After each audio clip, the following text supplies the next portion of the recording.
I hope you weren't planning on having a super happy Wednesday. The baseball world appears to be heading towards its first major transaction since the transaction freeze was lifted. That is, if you don't count the Red Sox acquiring Dylan Covey, and it includes a very familiar name. According to rumors swirling around the interwebs, first brought up by WEEI's Merloni, Mookie Betts is nearing a big extension with the Dodgers. So, yeah. There's a lot to unpack here as a Red Sox fan, and I think the immediate reaction for a lot of us is a mix of anger and sadness.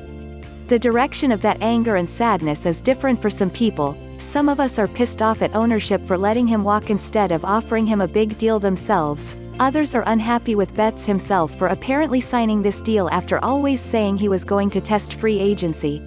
I'm not super interested in relitigating that discussion because, well, I've had it enough times for one lifetime. I will say a few things, though.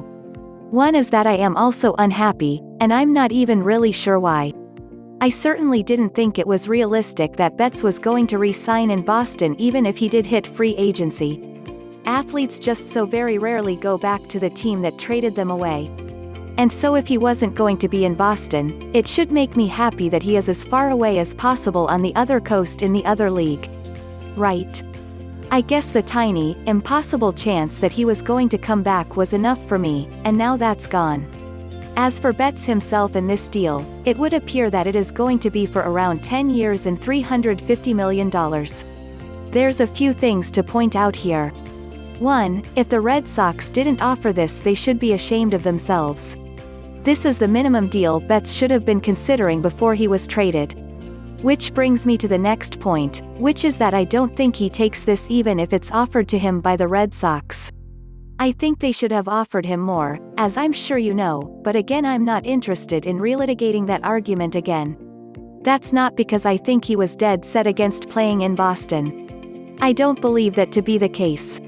Rather, it's obvious the pandemic changed everything with the market. Think about how much things have changed for Betts in the last few months. When he was first traded, it looked like he'd be able to pad his resume on the best team in baseball, maybe make another championship run and set himself up for a $400 million deal.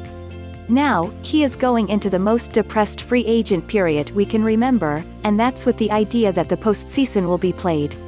If baseball has to shut down again in October, the market will be even worse.